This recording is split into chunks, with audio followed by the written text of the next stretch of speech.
menit kepada Ibu Rektor, dengan hormat kami persilahkan.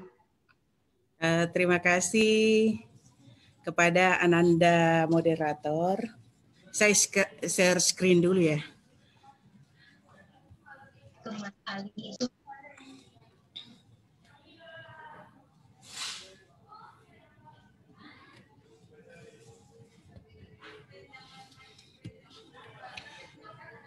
Bismillahirrahmanirrahim. Astagfirullahaladzim walazila ilaha illa wal hayyul qayyum wa atubu ilaihi. Yang terhormat Ketua Panitia dulu yang saya menghormati ini. Himpunan Mahasiswa Program Studi S1 Kesehatan Masyarakat, Fakultas Kesehatan Masyarakat Universitas Indonesia Timur yang luar biasa. Yang terhormat para pemateri dalam hal ini, Ibu RR Utami Setiorini SS MM, selaku Pembina IPKB Kota Makassar. Beliau adalah Widya Iswara, perwakilan BKKBN Provinsi Sulawesi Selatan. Yang terhormat Dr. Ulfa Tendribatari M, MPD, selaku pengurus PMI Kabupaten Goa. Dalam hal ini beliau adalah Kepala Bidang Pembinaan Pendidikan Sekolah Dasar Dinas Pendidikan Kabupaten Goa. Yang terhormat Ibu Dekan, Ibu Kaprodi, Fakultas Kesehatan Masyarakat, dan seluruh sivitas akademika Universitas Indonesia Timur. Yang saya banggakan, seluruh peserta webinar pada hari ini yang berasal dari berbagai SMA. Tadi saya sudah melihat ada dari Pangkep, ada dari Tanah Toraja, dan dari wilayah Makassar serta Goa. Jeneponto juga ada. Assalamualaikum warahmatullahi wabarakatuh. Puji syukur, alhamdulillah, marilah senantiasa kita panjatkan kepada kehadirat Ilahi Rabbi yang pada kesempatan ini kita masih diberikan kesehatan dan kesempatan untuk bersama-sama di tempat ini guna melakukan suatu kegiatan webinar kesehatan yang dilaksanakan oleh atau digagas oleh Himpunan Mahasiswa Ilmu Kesehatan Masyarakat Universitas Indonesia Timur. Serta tak lupa salawat dan salam senantiasa kita curahkan kepada junjungan kita Nabiullah Muhammad SAW. Terima kasih atas kesempatan yang diberikan kepada saya dan permohonan maaf karena jadwalnya tertunda ya dan pindah ke jadwal yang belakang. Mohon maaf sekali lagi, ada sesuatu dan lain hal yang tidak bisa ditinggalkan yang bersifat aksidental. Baiklah, saya diberikan materi pada hari ini mengenai kesehatan reproduksi remaja. Nah, apa sebenarnya reproduksi itu? Kalau kita berbicara reproduksi, ini tidak terlepas dari dua ya, laki-laki dan perempuan. Re itu artinya kembali, kemudian produksi itu membuat atau menghasilkan. Jadi reproduksi suatu proses kehidupan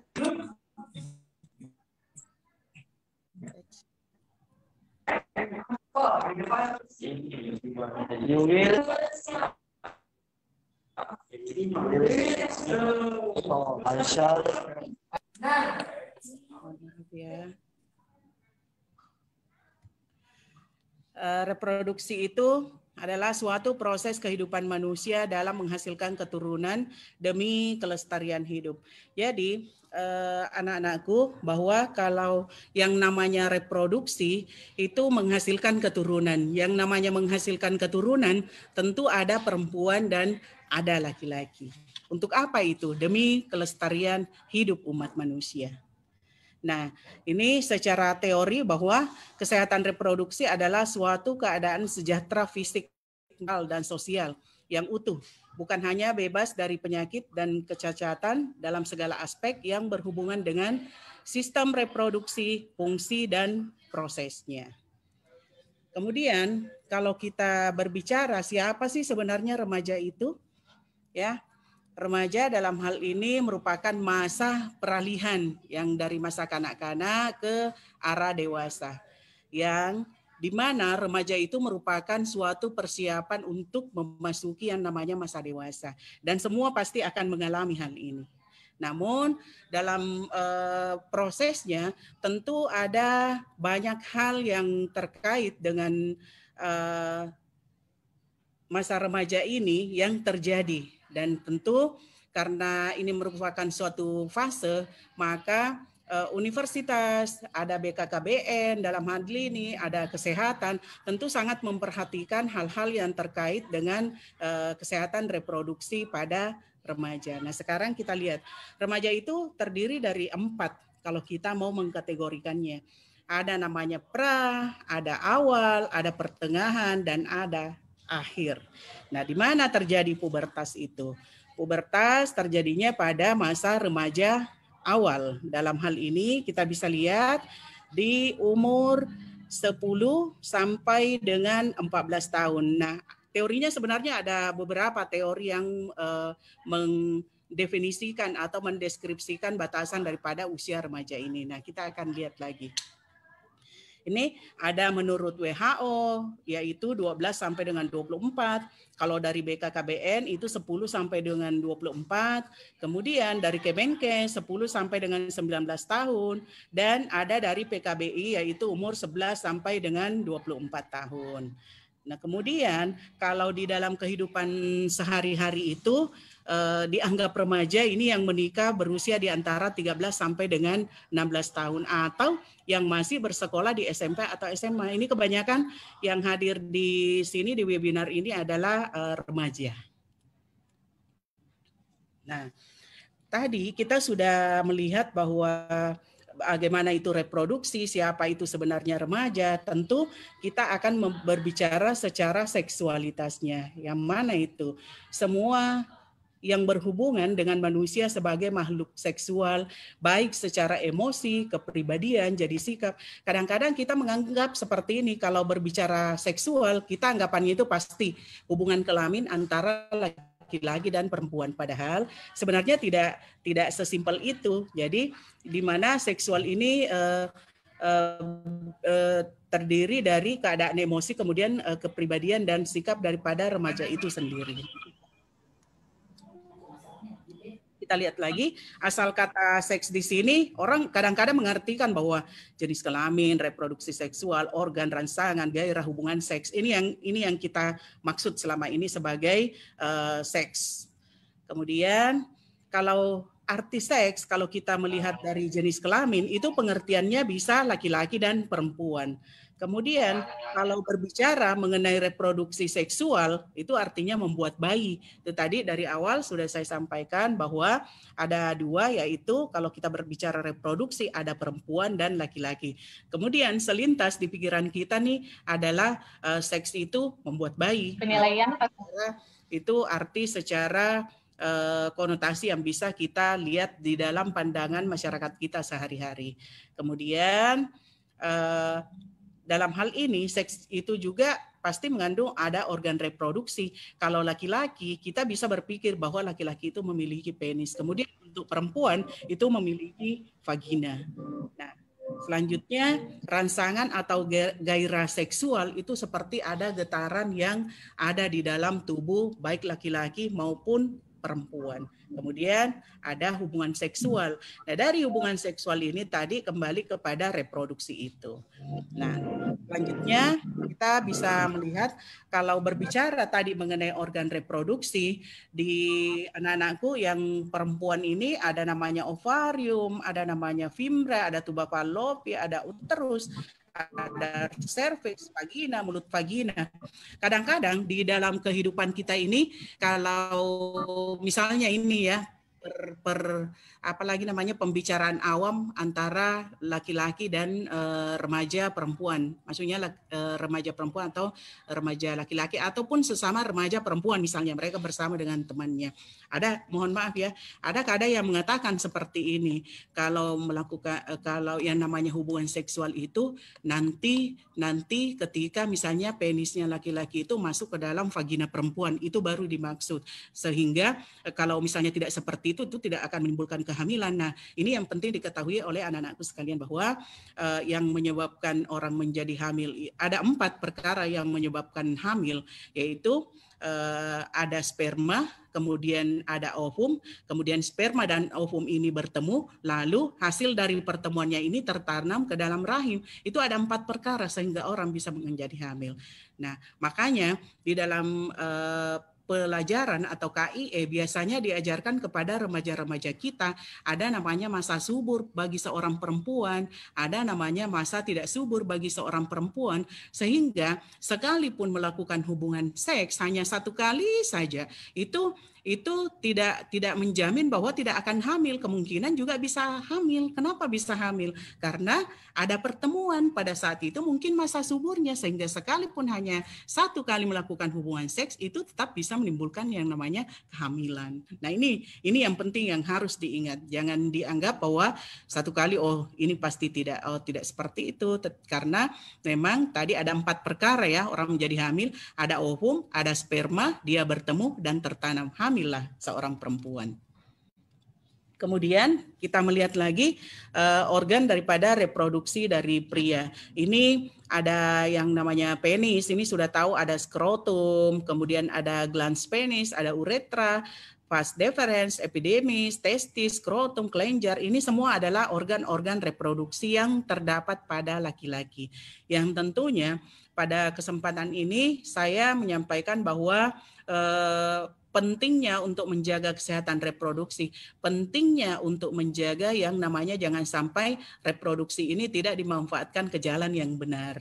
Dari tadinya hanya mau coba-coba sehingga menimbulkan dampak yang sangat tidak bagus dan mempengaruhi perkembangan jiwa ataupun masa depan dari seorang remaja, baik laki-laki maupun perempuan. Kemudian kalau berbicara lagi tentang organ reproduksi ini ada 2 nih kalau laki-laki, ada ereksi dan ada ejakulasi. Kita bisa lihat yang namanya ereksi itu batang penis menjadi tegang karena penis pada saat ini dipenuhi oleh pembuluh darah yang dipenuhi dengan darah. Nah, ereksi ini bisa terjadi kalau ada rangsangan seksual. Kenapa kita penting menyampaikan pada masa remaja ini? Karena itu sudah mulai ada yang terjadi seperti itu. Kenapa? Karena ada faktor hormonal yang berperan di dalamnya. Sehingga yang namanya ereksi itu sudah bisa terjadi pada seorang remaja. Selanjutnya ada yang namanya ejakulasi. Jadi ini bisa dibedakan bahwa ereksi itu kalau dia berdiri, kemudian kalau ejakulasi itu sudah keluar cairan yang ada di dalam penis itu yang mengandung sperma yang orang mesti berhati-hati. Kenapa? Karena itu tadi yang saya sampaikan, untuk menjadi hamil itu 4 perkara. Ada spermanya, ada ovum, kemudian dia bertemu dan dia tertanam, itu sudah menjadi hamil. Nah, ejakulasi itu terjadi secara alami, tidak disadari. Ada yang terjadi seperti itu, yang disebut dengan mimpi basah pada remaja. Ejakulasi yang terjadi oleh rangsangan pada diri sendiri itu disebut dengan onani. Jadi ada pengertian-pengertian ya. Kalau misalnya ejakulasi itu keluarnya air mani yang mengandung sperma, kemudian kalau dia tidak disadari keluarnya, berarti itu namanya mimpi basah. Sendirinya itu namanya onani. Sekarang kita akan lihat masa tubuh berubah dari anak-anak ke dewasa, ya itulah dia remaja. Nah, ini tadi yang saya sampaikan bahwa kalau perempuan itu ini secara umum ya 8 sampai dengan 13 tahun yang disebut dengan pubertas. Kalau laki-laki 10 sampai dengan 16 tahun. Ini kalau kita melihat dunia sekarang itu sudah terjadi pergeseran.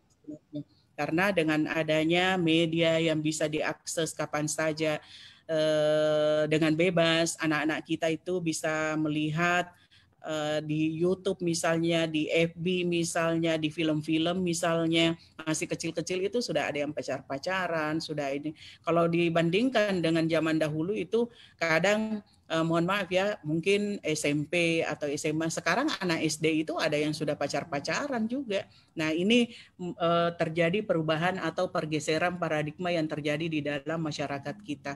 Salah satu hal yang bisa menyebabkan itu karena adanya rangsangan atau dorongan dari visual yang dilihat.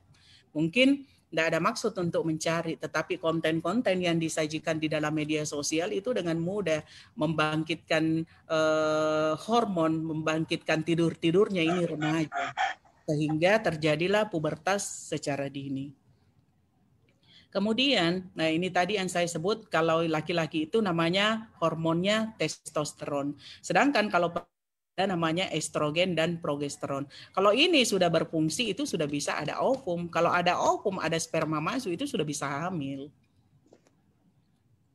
Kemudian untuk perubahan fisik, kita bisa melihat pada remaja perempuan itu dimulai ya ketika dia menjadi pubertas, sudah tumbuh mi payudaranya, panggulnya sudah mulai terbentuk, biasanya di ketiaknya itu sudah ada rambut-rambut atau bulu ketiak, kemudian ada di sekitar vagina juga bulu-bulu sudah mulai tumbuh, dan yang paling ini ya membuktikan bahwa itu sudah ada menstruasi yang terjadi. Ini pada perempuan ketika sudah terjadi yang namanya pubertas. Nah, kalau laki-laki suaranya biasa sudah mulai membesar, kemudian sudah mulai tumbuh juga di ketiak, ada rambut, di atas bibir sudah ada kumisnya, kemudian di bawah bibir ada janggut, dan di sekitar penis. Ini perubahan secara fisik yang namanya pubertas atau mulai memasuki masa puber. Nah, kalau kita lihat secara psikologis itu tadi bisa dilihat perubahan tubuhnya. Ya, jadi kalau kita lihat anak-anak kemudian sudah mulai berubah suaranya, sudah ada bulu-bulu tadi yang disebutkan sudah mulai timbul, berarti itu sudah memasuki masa pubertas. Nah, di samping perubahan pada tubuhnya itu juga ada perubahan psikologi yang terjadi baik pada perempuan maupun pada laki-laki. Secara umum itu sudah menimbulkan suatu, kalau perempuan misalnya dia sensitif, mudah tersinggung, mudah marah, biasanya tidak rasional juga, karena dalam hal ini mulai mengaktualisasikan dirinya, ada rasa stres, ada rasa takut, kemudian sudah mencoba ingin mandiri, ekspresif, dan selalu ingin tahu. Oleh karena itu, peranan tenaga kesehatan dan ibu-ibu ini penting, dan terutama anak-anakku yang masih remaja ini penting untuk diketahui. Kadang mungkin jadi bertanya-tanya, kenapa ini saya kok merasa sensitif, saya kok mudah stres? Ini adalah perubahan psikologi yang memang umum terjadi pada saat memasuki usia yang namanya pubertas. Nah, kalau laki-laki itu biasa terjadi juga ada rendahnya rasa percaya dirinya, kemudian kadang suasana hati, kesadaran seksual itu tadi yang ditandai dengan mimpi basah, kemudian ada juga perubahan dalam ekspresi emosi dan pembentukan identitas. Di sini sudah mulai menunjukkan akunya. Kadang-kadang kalau bergaul dengan teman-teman perempuan atau yang dengan laki-laki ingin menunjukkan eksistensi diri, seperti itu. Saja kalau laki-laki sudah kelihatan gagah, maco dan sebagainya, disukai oleh teman-temannya, diikuti. Nah, kalau ini yang tidak terjadi, kadang-kadang ada perubahan psikologis yang terjadi. Kadang merasa rendah diri, tidak percaya diri. Apalagi mohon maaf ya, anak-anakku misalnya remaja-remaja yang perempuan. Pada tahap remaja ini, kalau misalnya kelebihan berat badan, nah, itu bisa menimbulkan rasa tidak percaya diri. Ini alami saja terjadi dan hanya menimbulkan sentuhan ataupun pemberian informasi edukatif bahwa semua itu adalah lumrah terjadi pada masa remaja. Kemudian tadi saya menyampaikan ada mimpi basah, itu keluarnya cairan sperma ketika tidur. Ini yang tidak disadari. Nah, kenapa itu bisa terjadi? Karena testis, ketika tadi hormon testosteronnya sudah diproduksi, itu sperma diproduksi di testis setiap hari, spermanya ditampung. Nah, saat penuh itu terjadi ejakulasi. Kalau sudah penuh itu dia akan keluar. Kalau dia tidak sadar, namanya mimpi basah. Kalau dikeluarkan dengan sengaja, namanya masturbasi ataupun tadi onani yang saya sampaikan dari awal. Selanjutnya, untuk yang mimpi basah ini ada beberapa pernyataan. Apakah semua laki-laki mengalami mimpi basah ketika pubertas? Ternyata semua mengalaminya. Apakah ereksi? Tidak selalu harus ejakulasi. Memang benar. Nah, kalau tidak mimpi basah, tidak normal. Itu salah juga, tidak seperti itu. Kemudian kalau tidak mimpi basah, penis meledak, itu juga tidak seperti itu. Penisnya biasa membesar bila ditarik-tarik, ini pengertian yang salah ya. Kadang ada yang menggunakan obat, ada yang menggunakan metode-metode yang lain ya. Itu yang tidak dibenarkan. Kemudian mimpi basah hanya anak nakal, itu juga tidak benar. Hampir seluruhnya remaja laki-laki itu pernah mengalami yang namanya mimpi basah ketika masa pubertas terjadi. Kemudian untuk perempuan sendiri ada yang namanya menstruasi. Jadi proses ini adalah pelepasan darah dan cairan encer dari uterus melalui vagina. Itu yang namanya menstruasi. Jadi ini prosesnya. Kalau tadi saya menyebut sudah ada ovum, sudah estrogen dan progesteronnya itu berfungsi, maka sudah ada produk itu ovum. Ovum itu adalah telur bagi perempuan yang cikal bakal menjadi bayi. Nah, ketika dia dikeluarkan tadi ya dari ovarium, namanya itu tempat penampungannya, kemudian dia mau masuk di dalam uterus, ketika tidak ada sperma yang masuk, maka dia akan tinggal di situ.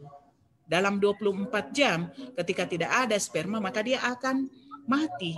Nah, dalam proses matinya ini, tadi terjadilah pelepasan daripada tadi persiapan di dalam rahim ketika orang hamil. Yang lepas-lepas inilah yang menjadi yang namanya menstruasi. Kadang-kadang kita bertanya, kenapa di dalam menstruasinya itu seperti ada apalagi namanya selaput-selaput dan sebagainya. Itu tidak lain dan tidak bukan adalah apalagi namanya ligamen atau lemak-lemak yang disiapkan ketika terjadi kehamilan. Sehingga ketika dia keluar, itulah yang menjadi yang kadang-kadang kita lihat ada seperti kayak bukan daging-daging ya, kayak selaput-selaput dan sebagainya. Jadi itu normal saja terjadi. Nah, selanjutnya, nah ini tadi proses yang saya ini, kalau orang setiap bulannya itu memang ada penebalan dinding rahim, kemudian telur tadi dilepaskan, kalau tidak hamil, tidak dibuahi, telur itu akan luruh atau mati dan keluar menjadi darah haid. Ini prosesnya. Nah, kita bisa lihat di sini ada diagram yang bisa kita lihat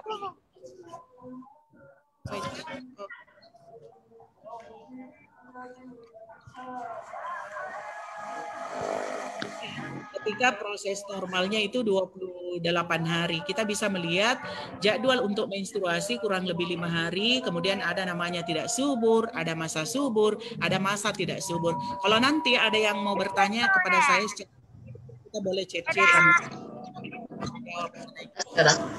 Oke, selanjutnya ini pernyataan mengenai menstruasi. Dulu itu orang mengatakan kalau haid itu perempuannya kotor, itu tidak benar. Prosesnya seperti yang saya jelaskan tadi. Selama haid tidak boleh cuci rambut, tidak boleh olahraga, tidak boleh makan yang asap. Itu adalah mitos yang selama ini ada di dalam masyarakat kita.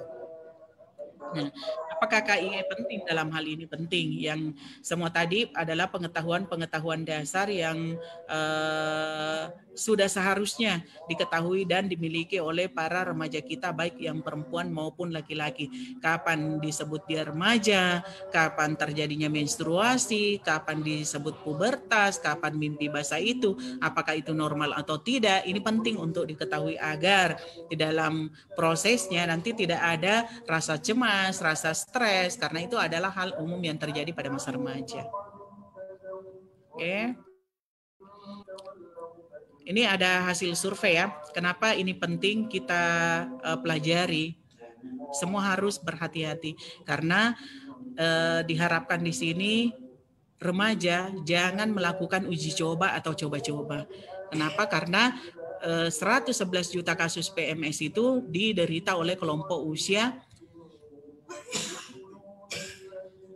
di bawah 25 tahun. Dalam hal ini remaja juga bisa kena. Kemudian remaja itu sangat berisiko tinggi terhadap infeksi menular seksual termasuk HIV/AIDS. Itu tadi pergaulan tidak dianggap gaul ketika tidak merokok, tidak pakai narkoba, tidak menggunakan jarum suntik, tidak melakukan apalagi namanya seksual bebas. Itu sangat berbahaya sekali ketika hal-hal yang menjadi dasar seharusnya kita ketahui kemudian diabaikan karena resikonya akan ditanggung oleh remaja sendiri. Nah, kita juga harus tahu bahwa setiap 5 menit itu di bawah 25 tahun ada yang meninggal terinfeksi HIV. Kemudian setiap menitnya 10 wanita usia 15 sampai dengan 19 tahun melakukan aborsi tidak aman. Dan Ini penting sebagai suatu pengetahuan bagi anak-anakku agar masa remajanya dimanfaatkan dengan sebaik-baiknya, diisi dengan ilmu pengetahuan, menjauhi segala sesuatu yang bisa menjerumuskan. Kenapa? Karena maaf ya, kalau misalnya hamil di luar nikah, mesti menikah dengan pacarnya yang sesama remaja. Melahirkan sudah tidak lanjut pendidikan karena harus menikah, melahirkan mesti ngurus anak. Mesti ngurus anak, suaminya belum ada kerja. Kemudian mau makan, mau belikan susu anaknya, tidak ada uang, bertengkar. Perceraian yang terjadi, masa depan hancur. Ini yang harus selalu kita pikirkan jangka panjangnya. Karena kesenangan sesaat itu tidak akan memberikan manfaat. Kalau memang sudah waktunya, sudah bekerja, sudah stabil, bukan bekerja ya, artinya sudah merasa mapan, sudah bisa mencari sendiri ya silahkan saja. Tapi di usia remaja, jangan coba-coba. Apalagi yang terkait dengan psikis. Ini mohon maaf, remaja perempuan biasanya yang paling tidak diuntungkan. Iya, kalau laki-lakinya bertanggung jawab. Kalau laki-lakinya tidak bertanggung jawab, kita mau apa? Ya, hamil nggak mungkin, mau melakukan aborsi itu luar biasa. Kalau tidak meninggal ya masuk penjara, karena itu adalah pembunuhan. Mau hidup di tengah masyarakat kita, itu secara sosial kita akan dicap hamil di luar nikah. Itu beban psikologisnya juga berat. Jadi mohon jangan sangat berhati-hati kepada anak-anakku semua agar betul-betul memperhatikan, agar betul-betul memanfaatkan masa remajanya untuk sesuatu yang bermanfaat. Ingat untuk masa depan kita ya. Oke. Kemudian kenapa dalam hal ini belum tumbuh kesadaran pentingnya kesehatan reproduksi terutama di kalangan remaja? Itu tadi yang akibat-akibat yang terjadi. Tidak sadar betapa pentingnya itu kesehatan reproduksi terutama di kalangan remaja. Mengenali dulu yang ada di dalam tubuh kita, mengenali perubahan-perubahan yang ada di dalam tubuh kita. Sehingga kita tidak mempergunakannya untuk hal yang salah misalnya. Yang mana itu yang sudah dijelaskan tadi. Kemudian masih dianggap pendidikan seksual itu sejak dini tabu. Jadi dalam hal ini saya menyampaikan tadi itu untuk menepis anggapan juga bahwa pendidikan seksual itu adalah tabu. Itu tidak tabu, penting untuk kita sampaikan karena jangan sampai anak-anak kita ini ketika sudah remaja misalnya tidak mengetahui, kemudian timbul naluri atau dorongan seksual dan melakukan hubungan seksual yang tidak perlu. Sehingga ini memang penting untuk diketahui. Kemudian perubahan gaya hidup global dan desakan jumlah penduduk, perubahan struktur penduduk. Ini gaya hidup. Apa-apa sekarang semua sudah bisa online, apalagi belajarnya dengan cara online. Tadinya remaja-remaja kita yang belum mempunyai HP sekarang harus punya semua laptop atau punya HP semua. Kenapa? Karena mesti belajar online, daring, dipergunakan. Kalau tidak dipergunakan untuk belajar, mungkin saya bisa mencari hal-hal yang bisa dilihat melalui media sosial yang sebenarnya sangat membahayakan. Inilah pentingnya kenapa pendidikan tentang kesehatan reproduksi pada remaja ini penting disampaikan. Nah, dalam hal ini, di dalam pendidikan ini penting untuk memadukan pengetahuan biologis tadi reproduksi, bagaimana perubahan tubuh, nilai moral ketika terjadi kecelakaan tadi seperti hamil di luar nikah sehingga harus menikah, timbul dampak sosial, psikologis kepada perempuan, kemudian kembali lagi kepada agama kita masing-masing. Agama tidak pernah membenarkan kalau kita melakukan hal-hal yang salah dan belum waktunya dan belum halal. Ini yang penting kita ketahui. Ya, kemudian proses ini seharusnya dilakukan sejak dini mulai dari lingkungan keluarga. Inilah ya, kalau semuanya sudah belajar, ibu-ibunya sudah bekerja, kemudian anaknya bebas bergaul, teman gaulnya juga kita tidak tahu. Nah, siapa yang bisa membantu dalam hal ini? Sesama remaja, mungkin dari tadi pihak BKKBN itu ada program tersendiri untuk remaja, dan yang paling penting juga di tingkat universitas, terutama Universitas Indonesia Timur, itu senantiasa melakukan kegiatan-kegiatan yang melibatkan remaja-remaja yang ada di sekitar kita, terutama anak-anakku yang masih SMA. Kemudian tujuannya tentu untuk meningkatkan pengetahuan lah terutama di dalam kelompok remaja. Oke. Dalam hal ini bisa ada banyak cara yang kita gunakan, bisa melalui program-program pendidikan yang ada pada Kesehatan Masyarakat Universitas Indonesia Timur atau fakultas, bisa juga nanti melalui kegiatan-kegiatan yang terintegrasi, baik tadi ada dari PMI, ada dari BKKBN yang akan melakukan integrasi dengan pihak kampus. Dan perlu juga saya di sini selaku rektor menyampaikan informasi bahwa dalam rangka Kampus Merdeka dan Merdeka Belajar, Universitas Indonesia Timur sudah menerapkan banyak sekali hal-hal terkait dengan kegiatan-kegiatan yang akan dilakukan oleh mahasiswa, terutama di dalam proses pembelajaran. Jadi kita tidak akan belajar tok itu sampai dengan 8 semester hanya kuliah saja, tetapi di dalam perkuliahan itu akan dibuat berbagai macam kegiatan-kegiatan yang terutama memang harus melibatkan mahasiswa di dalam mengambil suatu atau melakukan suatu kegiatan-kegiatan, baik itu sifatnya sosial maupun kegiatan yang sifatnya akademik. Dalam hal ini Universitas Indonesia Timur melakukan kerjasama dengan berbagai perguruan tinggi yang sudah ternama baik di Jawa maupun yang ada di Kota Makassar sendiri. Nanti akan ada yang namanya Merdeka Belajar 1 semester, itu anak-anakku boleh memilih universitas mana saja. Kemudian ada 1 tahun magang di tempat yang manapun anak-anakku inginkan magang. Sehingga nanti setelah selesai magang, setelah mendapatkan ijazah itu bisa langsung mendapatkan pekerjaan. Nah, saya kira demikian yang bisa saya sampaikan. Sekali lagi saya mengajak bagi yang masih SMA untuk mendaftarkan diri di Universitas Indonesia Timur. Billahi taufiq wal hidayah. Assalamualaikum warahmatullahi wabarakatuh. Saya kembalikan kepada saudari moderator. Silakan, Nak.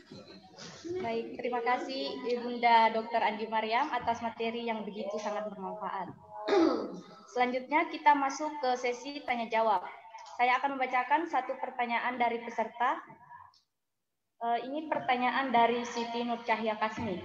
Pertanyaannya yaitu apakah sunat atau khitan boleh dilakukan pada seorang perempuan dan bagaimana pandangan ibu dalam dunia medis? Kepada Ibunda Dr. Andi Mariam dengan hormat saya persilahkan. Oke, terima kasih Ananda. Jadi sunat yang diwajibkan itu adalah pada laki-laki.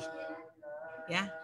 Dulu waktu zamannya ibu nih yang masih anak-anak mungkin masih ada yang namanya sunat perempuan. Tetapi pada tahun 2007 itu sudah ada larangan dari WHO agar tidak melakukan sunat pada perempuan. Jadi itu dilarang untuk dilakukan, Ananda. Makanya sekarang itu kita tidak pernah mendengar lagi ada pemain sunat perempuan, tapi biasanya sunatnya pada laki-laki. Itu jawaban singkatnya, Nak. Jadi tidak boleh ya, tidak boleh lagi dilakukan. Oke, silakan Ananda.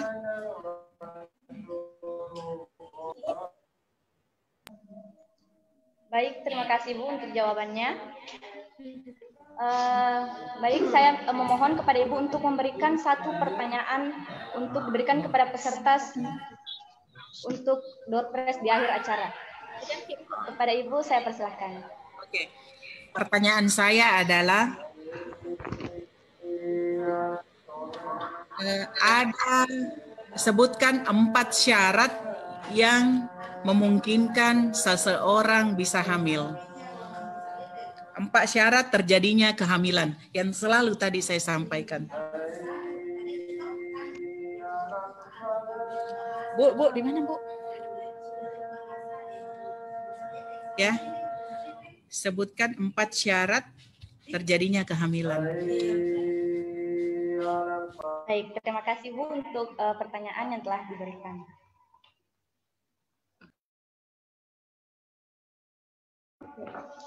Baik, sekarang kita beralih ke acara selanjutnya, yaitu acara yang kita nanti-nanti.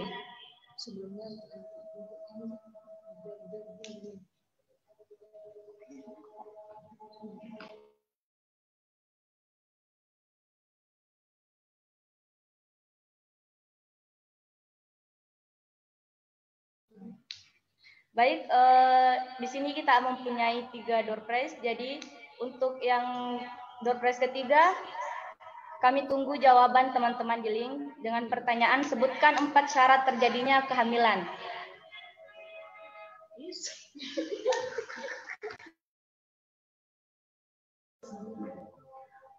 Silakan kepada teman-teman untuk mengirim jawaban ke link.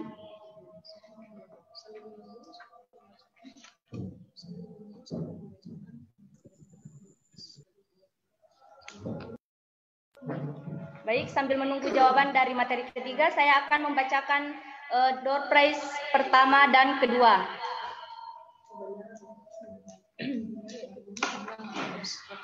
Pemenang door prize pertama yaitu dari MAN 2 Kota Makassar atas nama Fesa Nabila.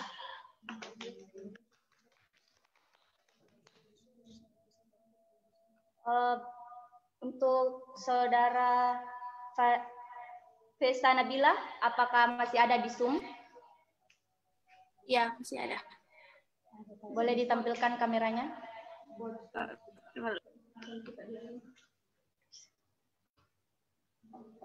Bisa dipilih. Kepada Ananda Fesa Nabila, kami mohon untuk memberikan sedikit kesan dan pesannya. Kepada adik Fesa Nabila, dengan hormat dipersilahkan.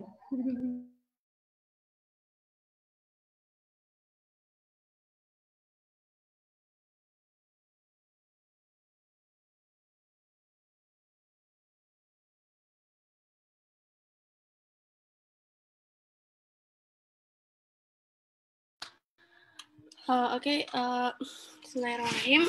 Terima kasih. Assalamualaikum warahmatullahi wabarakatuh.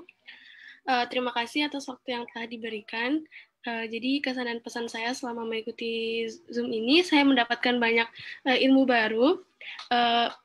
Saya sendiri anggota PIK remaja dari MAN 2. Mungkin materinya saya sudah pernah dapatkan saat mengikuti kegiatan di sekolah, penyuluhan di sekolah. Namun ilmu saya bertambah gitu saat mengikuti Zoom ini. Jadi saya sangat bersyukur bisa dapat kesempatan untuk mengikuti Zoom hari ini. Sekian, wassalamualaikum warahmatullahi wabarakatuh. Waalaikumsalam warahmatullahi wabarakatuh. Terima kasih Fesa Nabila. Baik, untuk selanjutnya pemenang door prize kedua yaitu dari SMA Negeri 3 Baru atas nama Khairatul Umat. Bagaimana Khairatul Umat, apakah masih ada di Zoom? Halo.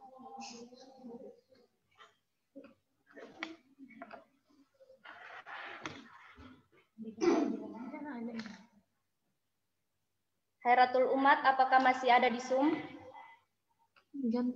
Assalamualaikum. Iya Kak, masih ada.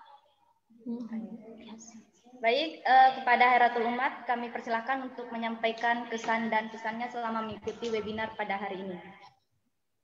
Assalamualaikum warahmatullahi wabarakatuh. Sebelumnya saya berterima kasih pada para narasumber atas materi yang telah diberikan hari ini. Materi yang diberikan sangat bermanfaat di tengah pandemi ini, di mana banyak sekali pengalaman yang bisa saya dapat dari materi ini. Semoga dengan materi ini saya bisa mengaplikasikannya dalam kehidupan sehari-hari dan dapat menyebarluaskannya kepada teman-teman saya agar teman-teman saya juga bisa mengetahui tentang materi-materi yang telah dipaparkan tadi. Sekian dan terima kasih. Wassalamualaikum warahmatullahi wabarakatuh. Waalaikumsalam warahmatullahi wabarakatuh. Terima kasih kepada Adinda Khairatul Umat. Baik, dan pemenang yang terakhir yaitu dari SMA Negeri 2 Bulukumba atas nama Hilya Amali Nairo.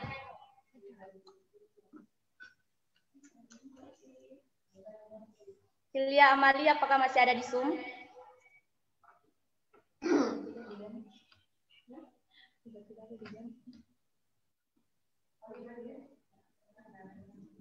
Hilya Amali, apakah masih ada di Zoom? Hilya Amali Nairo dari SMA Negeri 2 Bulukumba.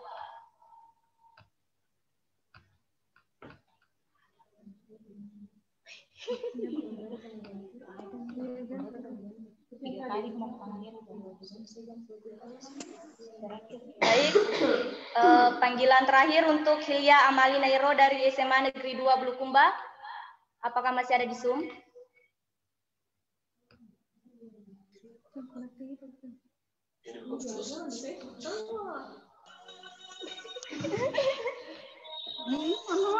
saja, Bu.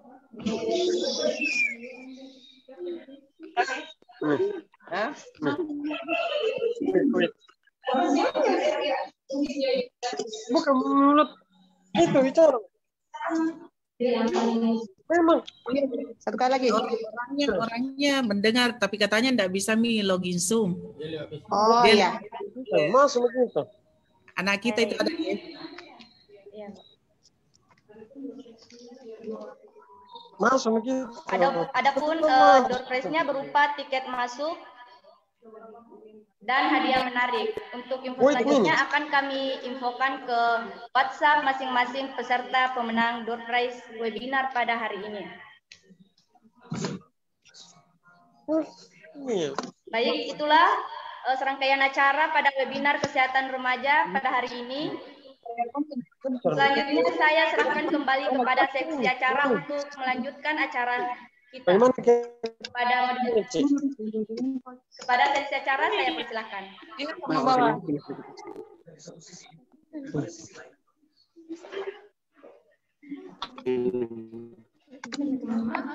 Mohon maaf sebelum kita menutup webinar pada hari ini.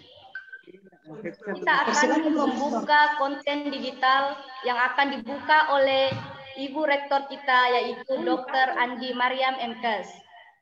Kepada Ibu Rektor, dengan hormat saya persilahkan. Screen itu konten. Rektor baru membuka. Pertama, enggak tahu. Sudah dibaca nih, ada di WA-nya. Ya, tetap saya kita ya caranya. 11 Maret. Oke. Oh ya. Dengan mengucapkan Bismillahirrahmanirrahim, maka lomba konten digital dengan tema Remaja Sehat Peduli Sesama kita buka dengan resmi ya. Bismillahirrahmanirrahim.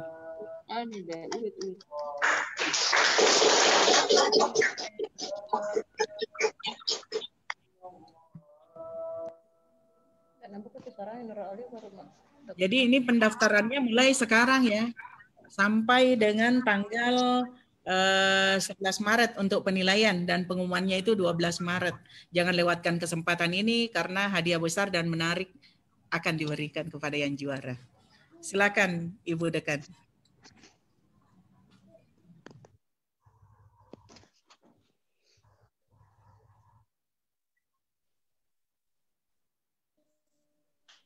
Baik, terima kasih Ibunda untuk kesempatan yang telah diberikan.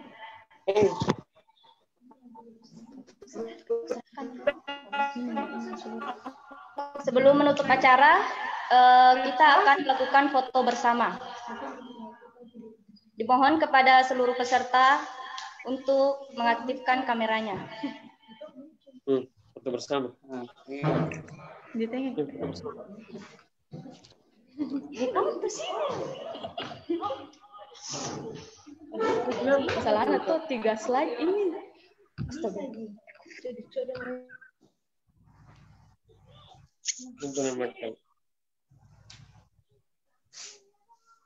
Baik. 1, 2, 3.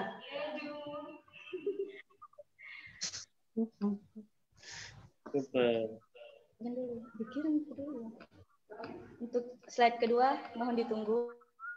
Ya, yang kedua kita belum, mungkin kita slide terakhir. Loading pengen gue.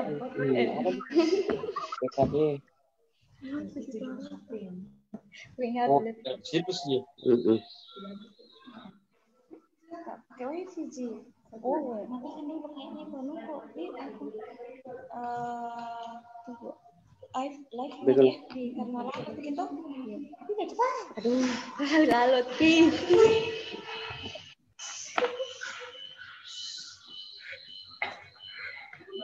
Oh, di. Baca ya. Baik, untuk slide kedua.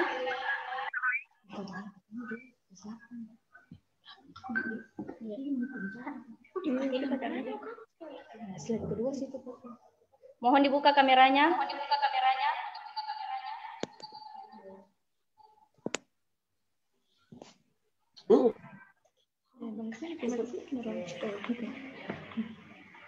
Satu, dua, tiga. Baik. Ini gimana? Di nafas pakai. Mana slide kita?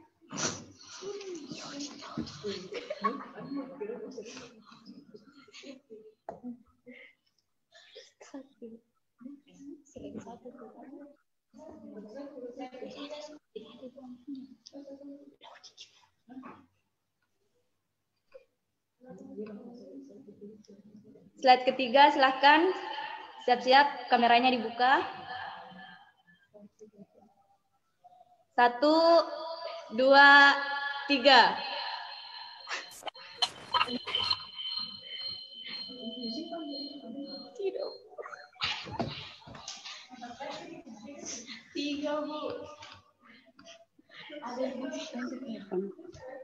Baik, selanjutnya saya serahkan kepada seksi acara untuk melanjutkan acara webinar kita pada hari ini.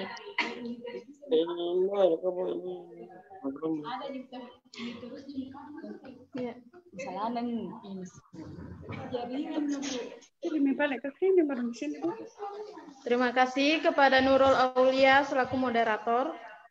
Alhamdulillah kita telah sampai di penghujung acara. Terima kasih banyak kepada seluruh hadirin peserta yang telah menyimak acara dari awal sampai akhir. Semoga ilmu yang diperoleh dapat diaplikasikan dalam kehidupan sehari-hari. Untuk sertifikat dan door prize akan dikonfirmasi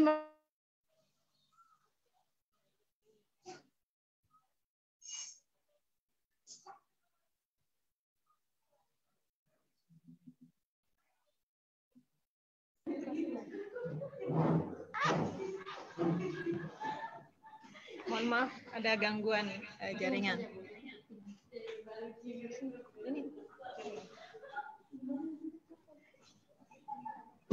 Di sini deh. Awas.